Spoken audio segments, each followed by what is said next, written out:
Hi, my name is Pinky Galani and you are watching Pinky TV. This is What Women Want, and if you're joining us on Facebook, make sure you drop a comment to let us know where you are watching from. If you are joining us on YouTube, make sure you subscribe to the channel and be the first to catch more conversations like this. Also, you can drop a comment here as well.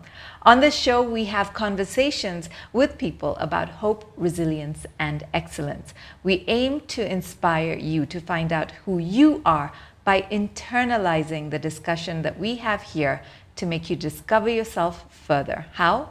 Well, I encourage you to watch and find out. These conversations are brought to you by SBM Bank, and don't forget to watch all the way through to the end to win a brand new phone with Safaricom. We also want you to win some diamond jewelry from Art Oro Jewelers. They say diamonds are a girl's best friend, so I would encourage you to tag 5 friends to watch this with, and you could be a winner.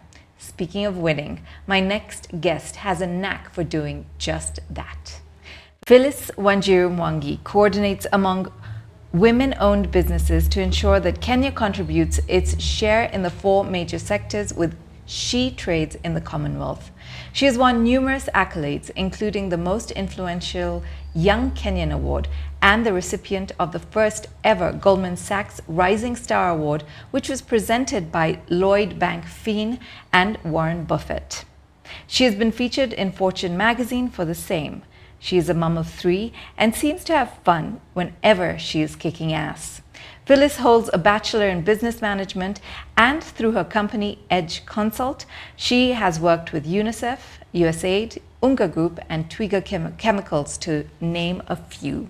Phyllis, thank you so much for being with us. Thank you for having me. I feel like I'm being exposed suddenly. Really? Like, oh my goodness, whose bio is that? I'm so happy that I'm the one who's exposing. I think we need to see more of you, Phyllis. Okay. I really strongly think you should be more vocal, more seen.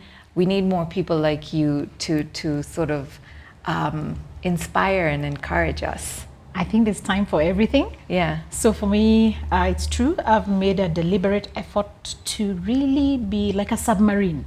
You know, a submarine where all the action is under the water, yeah, and all people see is bubbles. Uh-huh. I've kind of been operating like that. But now the time has come when I have to make that shift. Let the submarine get to the surface. Let people see how it's built. Let's see how it works.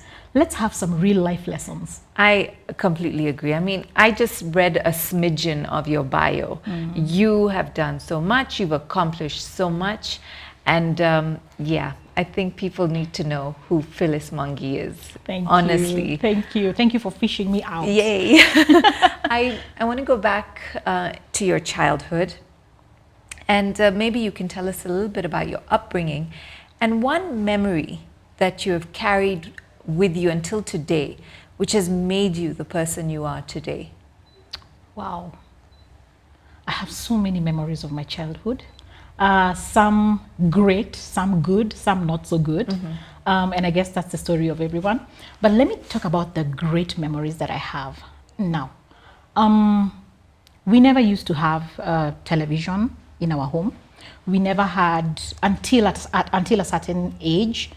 And I remember when we got the black and white TV, it was all celebrations. I think we were the first ones in the estate. We were living in Buruburu at that time to get a black and white TV. It was such, you know, so exciting. But then on top of that, one memory I have is that my dad decided to take us to Fox Drive-In, because that was the season for Fox for Drive-In, you know.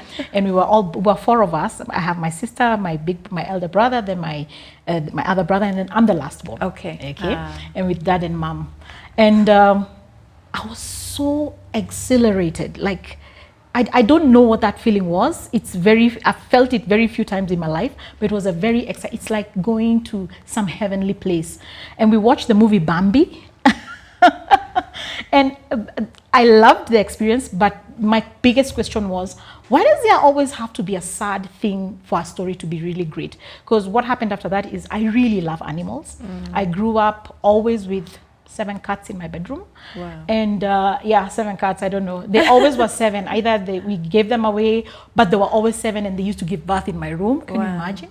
So I guess I keep telling my family, if I was in another country, I'd be an animal whisperer in terms of a career. But at that time, there was no career of, you know, there was nothing like creatives and dealing with animals. Maybe veterinary doctor is the best line I could have had.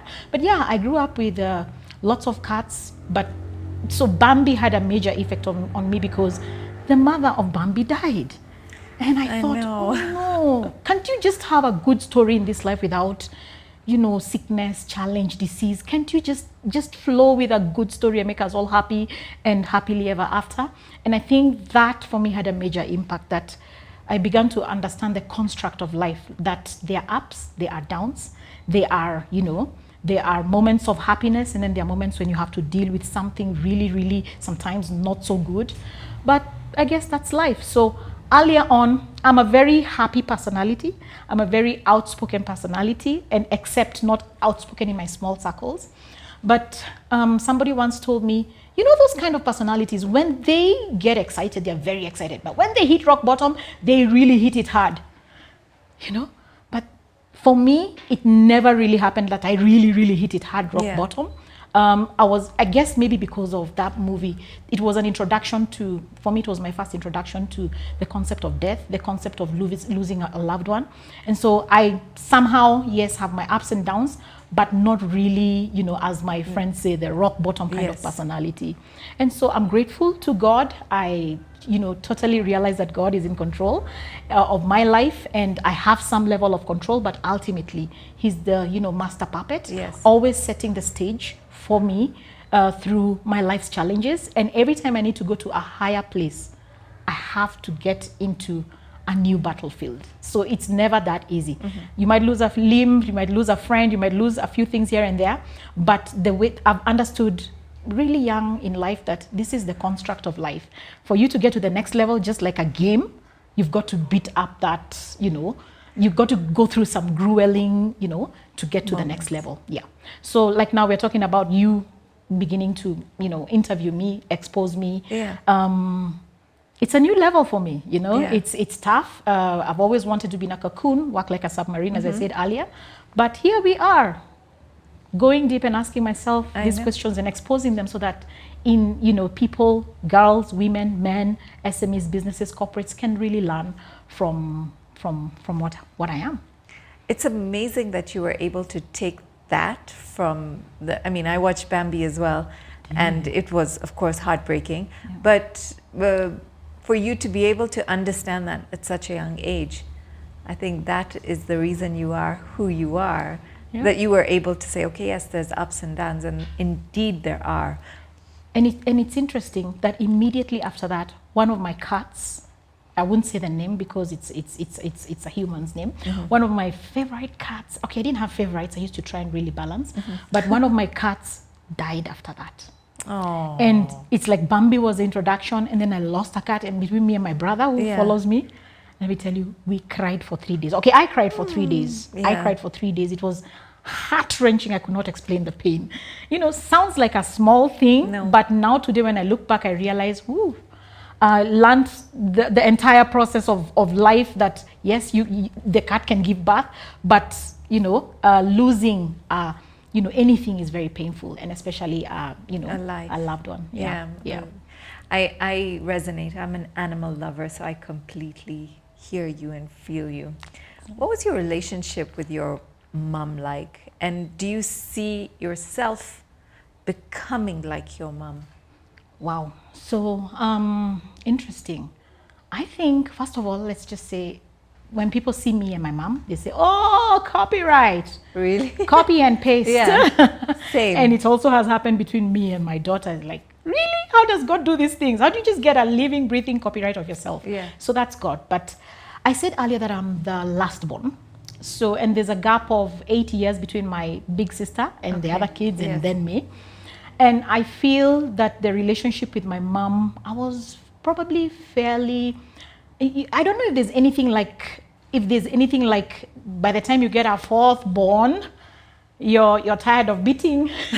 You're tired of reprimanding. You've got it all. You have 3 kids. Out. Yes, I have 3 kids. You tell us. Is there a difference between the first and the last? I think so. I think there is. Because I don't remember being beaten by my mom. I don't remember.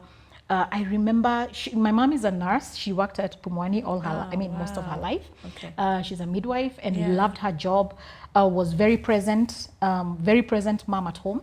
But one of, I don't know, I found her to be very endearing. She was a corporate mom. She was a working mom. She was a provider in many ways. Yes. And so I think definitely that I picked from her. When I got married, I didn't have a job. And I had the idea that I want to be a housewife. And trust me, there's nothing wrong with being a housewife. Yes. And I think it goes with calling. There are people who are just built to thrive in that environment. Yeah. But when I got married, 3 months in the house, I almost went crazy. I remember telling my husband, what extra work do you have? Can I help you? Give me the laptop. And I was trying to do his work for him. Give me something to do. And so I realized that is wonderful. And I definitely am going to be a mom and a wife. But I think I want more out of my life. Probably came from my mom, because I saw her do so much more. Help women, help. She told us a lot about, now when we grew up, childbirth, child rearing. Yes. She was a midwife, so that's all she, really taught us. So I think I picked that from her. Just amazing. The ability to be that corporate woman, that working woman, and also raise children, raise a family, and try to hold it all together. It's not easy, but it can be done. Yes, it can be done. Yeah, I think so. And like you said, when you're at home, be present. That's what you learned from your mom as well, I'm sure. True. Yep. Yeah, because being present is really a present. It's a gift. Extremely important. And I remember in the nursing career, there's a way you're able to, I think, take like 3 weeks in the government. 3 weeks, you work for 3 weeks, and then you have, overnight, it was a night shift. Yes. And then now you have like 2 weeks, 2 week off. So that off season is when we really got talking, and we really cleaned the house, and we did things together. And just looking at this season, I think that's what the pandemic has done for us. Mom is on the computer, mom is working, mom is in business, but then she's in the home. So I think there's an opportunity for us to take time out and really show the children, what family is. If you're doing some study, whether it's Bible study, for us, it's Bible study in the house. We've reintroduced it at a must, Yes. We've upped our discipline game. We're trying our best to really make the best out of the pandemic. However, we also go on holidays, sometimes in the bedroom. Sometimes we're all in the kitchen. Get a visa? Yeah, So yes. I know you are in the flower business, and that's probably the first of your businesses. Am I right in saying that? Yes. So I'd like to ask, I'm going to ask you more about the e-commerce, but if you were a flower, what flower would you be and why? It's a very beauty pageant question, but I know I will get depth out of you from this. Wow. Wow. That's something to think about if I were a flower. Yes. Each flower has, very many different characteristics. So I'm trying to pick the best one to describe me without shocking the people watching, like, really? No, I'm kidding. I'm kidding. So I think if I were a flower, and considering we do flower arrangements based on the longevity and the resilience and which is which, I think I'd be a sunflower. Oh, why? Why? Because number one, I'm a sunny personality. I see myself, and I really like the sun. I think I love the sun. Yeah, sunbathing and just enjoying the sunshine. I feel energized, by yellow. Yellow energizes me. What else? First of all, the sunflower is very resilient, and it doesn't die as fast as the other flowers. If you have a bouquet and you put in some sunflowers, then they last a little longer. So I guess that resilience, that brilliance, that joy, that sunshine is just describing who you are. Yeah, describing who I am. Yeah. Wow, that's amazing. So I'd like to now, move into your career, and I know that you've said there are 6 important things that you must focus on. Yeah. Okay, maybe this is not so much about your career, but more about your pillars. Let me put it that way. 6 pillars: career, finances, relationships, spirituality, EQ, and health. How did you come up with these 6 pillars, and how are we able to balance all these? As it is, it's a struggle to balance things, you know. There's a lot of things that we know are out of balance. So where did these 6 pillars come up from, and how would you advise us on how we can make sure all these things are in check? So there's a movie I once watched, The Cliffhanger. That's like totally off, sounds like it's totally off topic. So The Cliffhanger, there was a clip that really caught my attention, where this person was going down, and he was hanging on a cliff. They were crossing mountains, cliffs, you know, and it was a passion. But then this gentleman got his wife, she didn't want to go, which means emotionally she wasn't ready. And then, you know, right at the beginning of the movie, she started losing the grip, and eventually she fell. Bambi, here we come again. And so at that point, I think somebody in the movie said, hold on to that. That's the main line. Don't lose it. As in, don't try to hold any other line. Just hold on to the main line. So I thought to myself, wait a minute. If there's a main line to hold on to, what is a main line what does a main line in a human being's life look like, you know? Then I said, you must hold on to your health. But then again, if you hold on to your health and lose out on, you know, if you're so obsessed about being healthy that you are pushing everyone to be healthy, and now they don't want to be near you because they just want to be the way they are, then you might lose out on relationships. Okay? Really? Okay, so what's the main line? And I discovered there are 6 main lines. There are 6 pillars that are main lines in a human being's life. It based on different countries. In some countries I would, you know, talk about these main lines, and, you know, some people would say, hey, for me, spirituality is not important, and that's fine, you know, it's fine with you. So I said, then for you, it's 5 of them, but for me, 6 of them. So if you are too deep into spirituality, then that you're of non-natural good, then you will have a challenge. You'll have a challenge with your family, you'll have a challenge with relationships. If you're too focused on making money, you might lose out on enjoying family. If you're too, I mean, literally, if you spend 150% on one goal, ignoring the other goal, eventually, trust me, when you're about 35, when you're about 40, it comes back and reminds you, hi, here I am. Please try to focus on me a little more. And instead of regretting, just recalibrate. It's possible for you to pick up the different pieces that you haven't picked up. So how do you balance? It's not easy. I remember sitting physically in an interview where Indra Nooyi, the CEO of PepsiCo, I was on the Fortune program, and quite privileged to really listen into leaders like Indra Nooyi, Hillary Clinton, Condoleza Rice live. And I remember Indra Nooyi telling a story on, you know, just how it's not, yes, can women have it all? She says, not all, but no, not at the same time, but one at a time. In bits. That just resonated with me. I said, yes, there's a season for you to take care of your career. And if you have that opportunity as a young man, as a young lady, focus on it. Because when it comes to having relationships, it's going to be, let's focus on, even your parents will be asking, where is the, you know, where are we moving? And I think people really get this. I know society really does that. Then when it comes to creating finances, I mean, there's a time literally for everything. I've come to believe that. And depending on the season of your life that you're at, there's something you should focus on.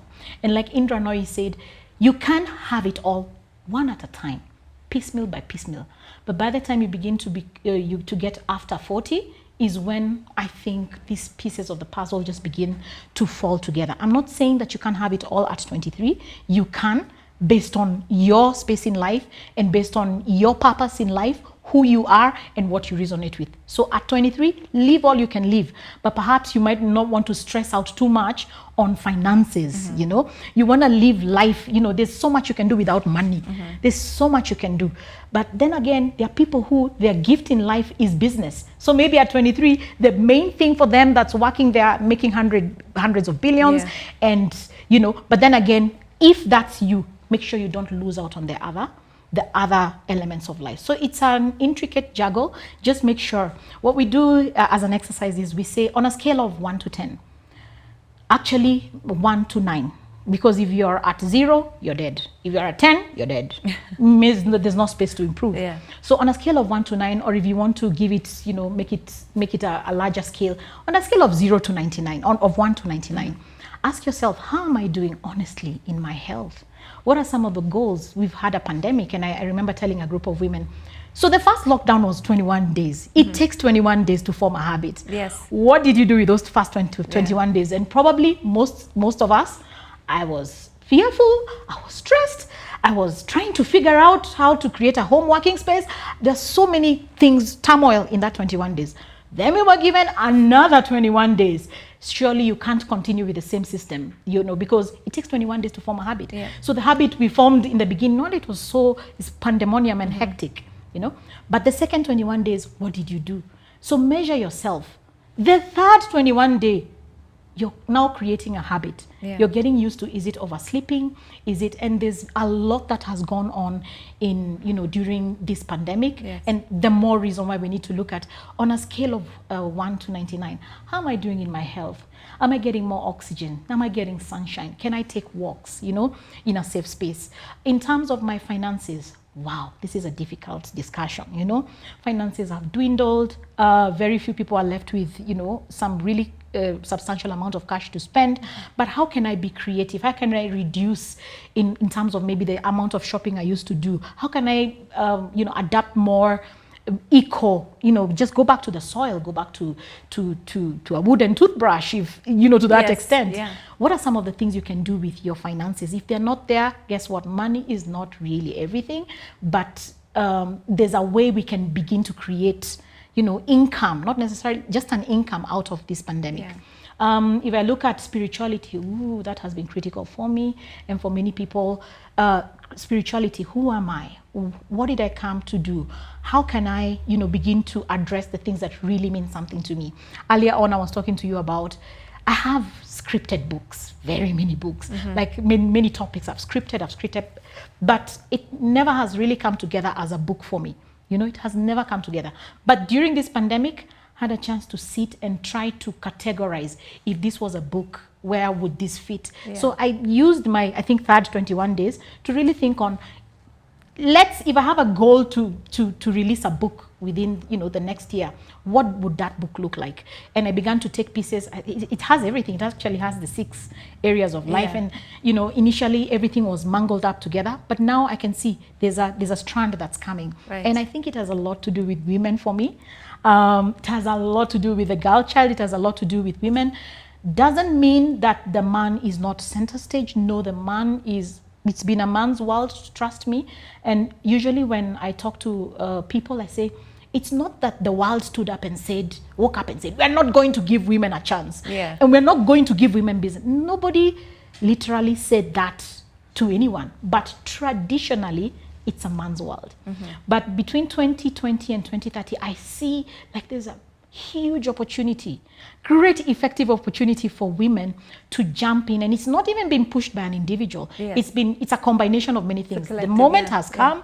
SDGs are pushing towards it. Women are now more skilled, more awake. We are creating access. We are more partnering more to help one another up, So I think that's what I would say to that. Wow. Yep.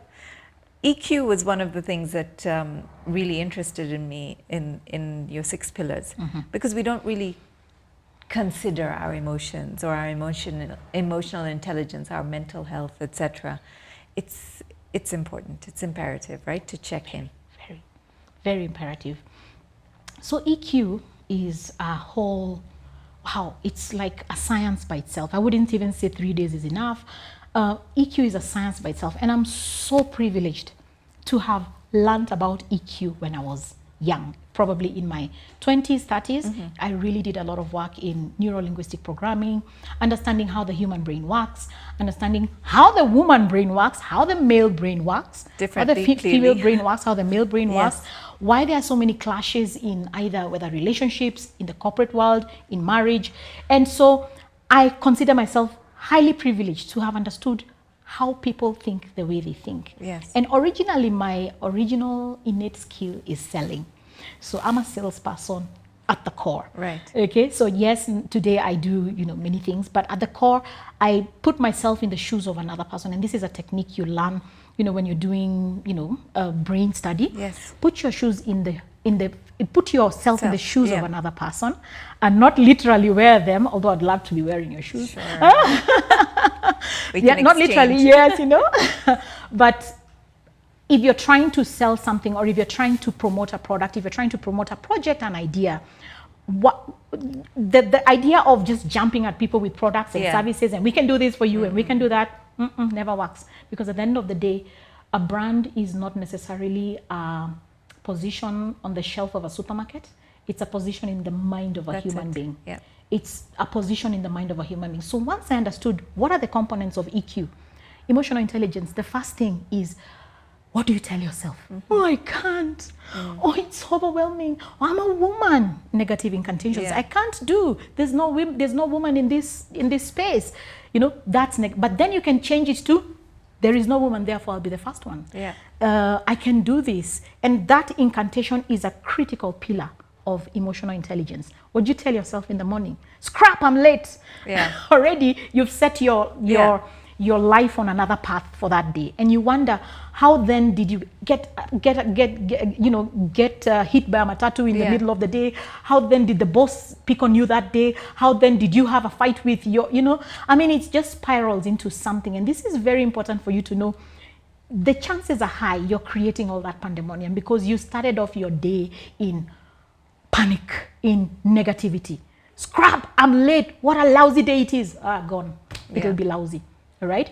So incantations, your language, your incantations, critical. Watch them, because with our words, we create our world. Standard. That's emotional intelligence. So the more you tell that child, you're not good enough, and you're just building, these words have life. Okay? And that's part of emotional intelligence. The ability to believe. What's your belief system? Who are you? And one of the things that I must share is that my belief is I have an abundance belief. I, from an early life, from earlier on, chose to tell myself, there is more than enough in the world. Let's think about it. Have you ever seen birds in the air colliding because there's no space? Have you ever seen fish under the sea colliding because there's no space? Have you ever seen the ants, and as billions as they are, have they ever lacked a path because there are too many of them and they're trying to, let's assassinate those ones so that we can get some? No, it never happens. So in the same world, what makes us think that there's not enough space for me and my family and my 10 million employees? Yeah. Enough space for them to be abundant. So that's my mantra. I live, there is more than enough, and if there's none, we will create it. Yeah. And how do we create it? With our incantations, with our mouth. Okay? So I know. And this is what we were talking about, is also with this whole pandemic and this era that we are going through, and how so many of us are living in fear, and how that in itself is taking us down a sort of negative spiral. So we need to be able to live in faith. Absolutely. And what is fear? Yeah. Fear, we say, is false expectations appearing real. FEAR. Yeah. It's a shadow, but it's very powerful. And in Africa, especially, let me say, women in Africa, this is how we raise our children. And I've observed it in different countries. Your child goes to touch a spider. Forget the spider. Your child is going up a window, and you tell the child, oh, baby, no, you're gonna fall. And you quickly yank the baby out of the window. But I've observed other cultures where they tell the children, keep going, go higher, you're never gonna fall, you're brilliant, you're smart. And so this child grows with this, especially in Africa, where everything is, don't do it, I think that has created a very good raw material, very good base for fear. You see the rain? Fear. Oh gosh. You see the sun? Fear. Like, what do you want? You know? like, when are you ever going to be happy? Yeah. You see women get into the corporate world, fear. Yeah. You see everything is just, there's just fear. an underlying Fearful, yes. enough foundation for fear. So I think, like you said, we've got to just get to the opposite side, and it's not opposite. It's actually, if you have faith, then fear disappears. Yeah, absolutely. Yeah? So it's not an opposite. In fact, if if in this room, if I switch on the light, the darkness doesn't debate with the light. You know, it doesn't say, wait a minute, wait a minute. No. Pop, gone. So that's the same way you deal with fear. Something you're always concentrating on that's fearful, you're fearing this will happen, this, stop it. Because the thing you're fearing most is going to happen. You know, so stop attracting it. Boom, change it. Change the psychology. Begin to see it's going to be a great life. I mean, they are not Monday blues for us. It's Monday sunshine. Yeah. You know, it's women are great friends. Look at us. Yes. We've just met. I've always watched you and admired you, you know, and here I am finally, great friends, and you're going to be one of my greatest friends, not an enemy. Yes. Yeah. Absolutely. So changing that programming, it's been fueled too much that women don't support one another. Let me tell you, at She Trades and at most of the projects that we are running today, we can see this thing has shifted. Women are supporting one another, and we are getting into our moment. I believe 2020 to 2030 is really going to be a she moment. Not by anyone designing it, it just is. It's and so it's an idea whose time has come. Yeah. It's not just about separating. No, the men are going to be the greatest beneficiaries. I keep saying that. When you have an empowered woman, you will be, and you encourage her and support her. We are not built to destroy. We are built to support. We are built to have a great family, to have a great spouse, you know, to have a great relationships. We are built that way. This is what we value at the core as women. So, yeah. Oh my gosh. This is why you should not be hiding, you see, because I wouldn't. There's so much you have that's going to inspire so many people. Oh, wow. How does one find their purpose and then find the courage to pursue it? How do you find your purpose? Is there something that makes you so angry? Is it traffic? Makes you so angry? Because it doesn't make me angry, okay? If you see street children, some people, you just see that if you're driving, you just see the window go up when they see a street child. But someone else, the window goes down. And it's a lady. That begins to talk to you about purpose. Like, she can take that. She knows how to communicate with this child. She has so much passion for this child. And she's going to, Sasa, you know. And probably she's always carried bread in the car and gives this. That's purpose. That's how you find purpose. It's something that either makes you, it upsets you so much, or it makes you so happy. Extreme. Either it makes you so angry, or it makes you so happy. And it's not in the middle. It's passionate, because purpose, when you find purpose, when you begin to operate in purpose, passion is like just lit up, all right? Because you were built for this. Then again, you know, when a house is burning up, the accountant and the CEO are running out, but the fireman is running in. Yeah. So the fireman may not necessarily have chosen his path, but he's skilled enough to do something about the burning house, okay? So not only is it just a passion, but it's also on that passion you build a skill in good enough, strong enough, powerful enough to put out fire in a burning house, because you know how to do it. But the CEO is running out because he just knows mathematics and strategic planning, and that's where his world is at. But the fireman, whoop, we are going opposite. Yeah. All right? That's purpose. So if I was to talk about purpose, I would say find the thing that really makes you happy, and also the things that really annoys you, because you go to an orchestra, you go to a band, you go to a church, and you hear, oh, and you start complaining. That person is off key. The band is off key. The guitar is not playing well. The rest of us don't realize. Why? You have a gift. So instead of complaining, go join the choir. Go join the band. Show them what's wrong. Because the rest of us are quite okay with the symphony. You know, we're quite okay. We didn't realize what you're realizing. So it means you have the raw material to fix it. Even in the corporate world, bring your voice to the table, you know. Your difference, and I think this is something we must learn in leadership. If somebody has a different opinion, that's a gift. Because if we all thought the same, really, You know, that's not on. I want to see your differences. As a leader, if I'm secure enough in my purpose, in who I am, and in my skills, you know, I'm secure enough, then I'll be able to say, that part I don't have. Please come onto my team. Tell me when I'm going wrong. Because the worst kind of leader is the one who just has yes men around him and they've blocked out the rest of the world. And that's how you end up with, what was it called? The king who was wearing invisible clothes, and only the child on the street goes, but king, you're naked. He was like, really? Naked? Because he was so you know, taken in with himself and his naysayers. Yeah. So if you have some naysayers, that's a good thing. Yeah. So I don't know if I've answered, but find your purpose. It makes you very mad or it makes you very happy. And in that extremity, you find passion. If it's not your day job, then you might want to adapt it for the weekend. Okay? And that's okay, right? And that's okay. Yeah, not everyone is making money from their purpose. Yes. Not everyone is making money from that. So if it's the lady who opens the door and gives bread to the young boy on the street, then you never know where it could lead her if she just started visiting, you know, these children over the weekend. Yeah. You never know. She could end up with a foundation because she has the solution that we don't have. Yeah. The rest of us, our window goes up because you're just fearing that something's going to happen. For her, the window goes down because she knows she has the skill to communicate. And she has the passion. Yeah. Yes. Yeah. Yeah. You say that you cannot start something and it will just work. I saw this when you did an interview. Does that make sense to you? Yes, it does. That entrepreneurship is not necessarily running your business.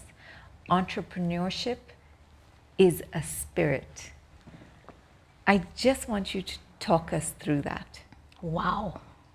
Wow. Because, I mean, when you said that and I watched that, I was like, I know, absolutely. You know, I fear calling myself an entrepreneur, but I believe I am one because of my spirit. Yeah. So it resonated, but break it down for, you know, anyone who's watching. So it started off with a book that I read called The E-Myth, The Entrepreneur Myth. Okay. By Michael Garber, if you want to read it. A very good book for business people and even for non-business people. And he talks about this lady, and it happens to every single one of us. Perfect remedy to feel like you're an entrepreneur. You have a bad boss. You have a struggle within the organization. You have a good idea, and they're not listening. So you feel, I can do better than this. And you jump out. Now, some people flourish, and others, after 2 years, go to look for another job, realizing, oh, goodness. And I say, because you did not manage to communicate well enough your purpose within a negative environment, a bad boss and all that, then you're going to meet the mentor of your bad boss in the next assignment. Because it's a lesson you have to learn. It's really more internal than external. It's what you're projecting. Right. So your question was entrepreneur. Now, in Kenya, in Africa, the entrepreneurial, no, let me say in Kenya, our entrepreneurial quotient, very high. Yes. Very high. You know, I've visited countries where literally everyone is employed by government or everyone is employed in certain agencies, and entrepreneurship quotient, very little. But it's also in us. I see that it's in us. I don't know whether it's in the water we drink, but we are very entrepreneurial as a people. I must tell you that if you ever doubted. Highly entrepreneurial. However, this poses another challenge. If we're all entrepreneurs, who's going to employ who? Who's going to give us the business deals, you know? So there are people who are gifted in the corporate world. And the moment they jump out, they've created shortage for themselves. Right. And then it's okay to try. There's nothing wrong with trying and failing. And they jump right back into the corporate world. So I find that there are two kinds of people. If you ever see a team leader who's very good at his job, he's an entrepreneur. He's an entrepreneur on the inside, because entrepreneurship, what is entrepreneurship? It's creating an enabling environment for people to thrive. Yeah. And whether it's through a product or whether it's through a service, you're creating an enabling environment for people to thrive. In some cases, you're paid by outsiders. In some cases, you're paid by the company where you're creating this magic with a team. So entrepreneurship, you know, I want the people in the corporate world to know who are top honchos in the corporate world. if you're doing it and doing it really well, you're an entrepreneur. You have an entrepreneurial spirit because you're able to create impact, influence. You are able to do a lot of things that even some person on the outside is not able to impact because he thinks he's an entrepreneur, but really he should be under you so that he can be inspired and grow. Okay? So I hope it's clear that entrepreneurship, I look at it as a spirit. I never judge a corporate person like this, not even an entrepreneur. Yeah. Let me tell you, he has an entrepreneurial spirit. As long as he can turn something into a profitable venture or, you know, some project into a success, Yeah. that's an entrepreneurial spirit. It's the ability to create and multiply and have many people share in that goodness. I want to ask you, because you've been talking about your book. Yeah. Aside from writing your book, do you think you've done it all? Woo! Have I done it all? Nope, definitely not. So what do you aspire to do? At the core of my heart is this country. Yeah? Yeah, I feel Kenya. I think it runs in my veins. Of course, it does in all of us. Yeah. But I look and I say, if there's any way I can be of use at a policy level, at a government level, I'll be more than happy to get my hands in there. And with what we've learned in private sector, with what we've learned with SMEs, with what we've learned with the youth, we just want to bring in our hands. And I want to do that. But yeah, as I told you earlier, there's time for everything. Yes. Maybe it's not yet time for me to go in there. I enjoy. I think you need to be visible first. Yes, it's not your time. It's not your time. Once they notice you, they'll be like, I'll bring her on. Yeah. So working with at a policy level, I remember Hillary Clinton once saying that if the person who makes the gold, has the gold, makes the rules. The person who has the gold makes the rules. Right. And in that case, she was referring to, where is the money? The money is with the governments and the corporations. Right. But we don't have enough women in governments and corporations. Yeah. So if we're not at the table, the rules are being made without and us. Unintentionally. Yeah. You're not there to represent your difference, okay? Yeah. So you end up feeling like, no, these policies are not working for us. Nah, get on the table and begin to create enough wealth so that you can actually begin to change policy. And until it's a policy level, good things are a bit the same. Yeah, I agree. So until it's at a policy level, a lot has been done in this country, and we must give credit to really the milestones. As you know, I started this journey in 2002 of just training women and training the youth, and a lot has been done. There are positive milestones that this government has done. Yes. Positive, kudos. But for where we are and where we need to go, there's still a lot more that we can do. And we'll get there, I'm sure. We will get there. Slowly by slowly, we will get there. Now, talking about your e-commerce, you know, I think a lot of audience members who are watching probably already have set up e-commerce businesses for themselves or are thinking about it. You set up your e-commerce business, what, 2012? 2012. That's amazing. It was bad. So, yeah, this is what I want to hear. It was difficult. Yeah. It was very difficult because, number one, there was no PayPal. Yeah. Number two, there was no, shipping. Shipping was the most difficult thing. Yeah. I remember one time we were doing what we call handy gallery. We were sending, you know, we figured out with my partner, this is the future. And if there's a side business that will work really well, it's going to be e-commerce. Yeah. So Amazon is beginning to pick up. There's nothing in Africa. There's nothing in Kenya. Kenyans were tech savvy, but, you know, when it comes to the engineering part of it, you know, it's a bit difficult. So there was this portal we created, and I remember sending this giraffe gift to someone in Europe. I think I don't remember which country it was. So we had done very well at exporting those curios and those gifts until we had now to send a wooden gift. So guess what happened? We, of course, used to source from Ukambani because that's where you had the best wooden gifts. Yeah. And when it got to the other side, it had been eaten by modoa. You know what modoa is? Those little insects. Doo-doos.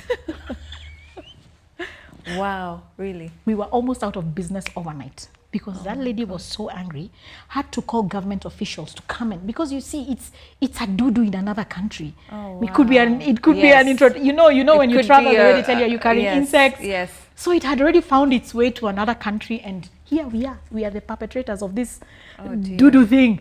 And so it was difficult, but it's been a long and wonderful journey, if I must say. Yeah. Long and wonderful journey. As you know, PayPal began to get into the country, as I think about now 10 countries in Africa where you can, do that exchange, and M-Pesa came onto the show, the pay bill, and, now the recently introduced products. It's just a much better world today for e-commerce than it was. Then it was very difficult. But we still turned back. We still made some profit. But it was especially as a hobby. Okay. So definitely it's the future, and I'm glad to know that we are riding that wave right at the front. It's definitely the future and the way to go. Okay. Yeah. I think it's pretty amazing, because I think I would have given up, so that you stuck through.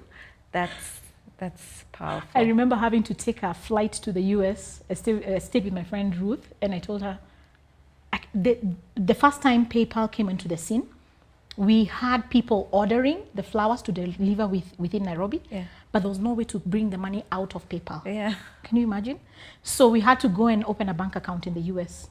Oh, wow. To be able to get that money. It took us about 3 weeks for us to get that money. But ever since they have now contracts with the local banks, now that's easier. But that was the modus operandi for about 3-4 years.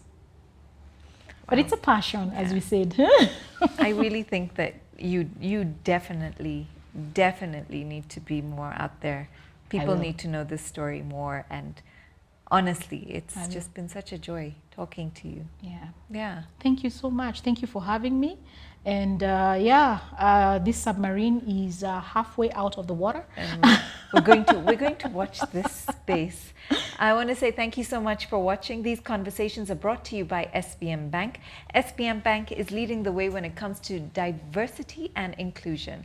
Internally, over 53% of their staff are women, and 29% of them are in senior management. For your chance to win a brand new iPhone, all you have to do is subscribe to the YouTube channel, subscribe to the newsletter, and subscribe to Safaricom Postpay. I have all these details below in the links. Phyllis and I would love to hear from you, and we hope that Phyllis has inspired you to be passionate and to find your purpose above other things as well, amongst other things.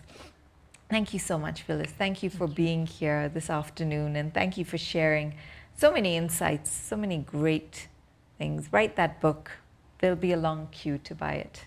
Thank you. Thank you, Pinky, for having me. It's been a pleasure. Thank you. Yeah. On this show, we have conversations that aim to inspire, and we hope that it causes you to take a deep dive within yourself to find out who you are. Real power is always internal. Real power is self-love. Real power comes from your core, and real power is from authenticity. There's nothing like showing up There's nothing like showing up as your authentic self. Find that person and show up as that person every day. The world will be grateful that you did. Don't forget to follow me on all my social media to stay updated on what is happening on this content and more. My name is Pinky Gilani, and I will see you real soon. Thank you for watching. Bye. Bye-bye.